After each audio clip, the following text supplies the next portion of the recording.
প্রিয় বন্ধুরা, আজকে এলাম আবার একটি স্বরচিত কবিতা নিয়ে।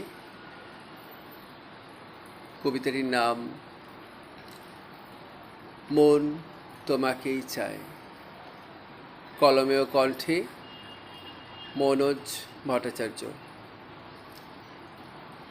যৌবনে ভরপুর, কণ্ঠে বাহারি সুরে, আনমনে গান গেয়ে চলে সে।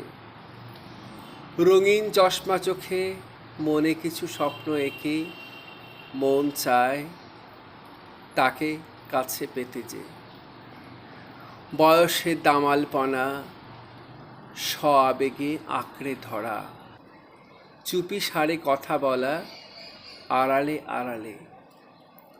হবে সে একান্ত আপন, আত্মার আত্মীয়জন, মনে মনে মিলেমিশে একাকার হয়ে যেতে দুটি মন আজ বুঝি চেয়েছে।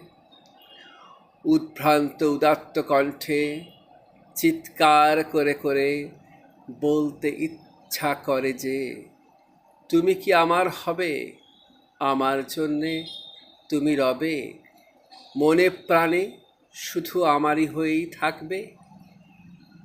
আমার ভাগ্যাকাশে মিঠেল সোনালি আলোয় অথবা অন্ধকারে সুখ দুঃখের ভেলায় চড়ে জীবন সঙ্গিনী রূপে আজীবন পাড়ি দিতে পারবে। প্রাণের টানে আর মনের অনুভূতিগুলি এক হলে পরে মধুর সম্পর্ক ওঠে গড়ে। সেই সম্পর্কের টানেতে বিনি সুতোর ডোরেতে বাঁধা পড়ব আমরা শুধু দুজনে। যৌবনের বসন্তগুলো সুখে দুঃখে পার করে বার্ধক্যের বৃন্দাবনে এসে দোহে দোহাকার মতো করে চিরপ্রশান্তির দেশে যাবার কালে শপথ নেব করজোরে, পরম পিতার কাছেতে জনম জনম ধরে রেখো প্রভু জুটি করে। প্রতিবারে এমনিভাবে এমনও তর করে। নমস্কার।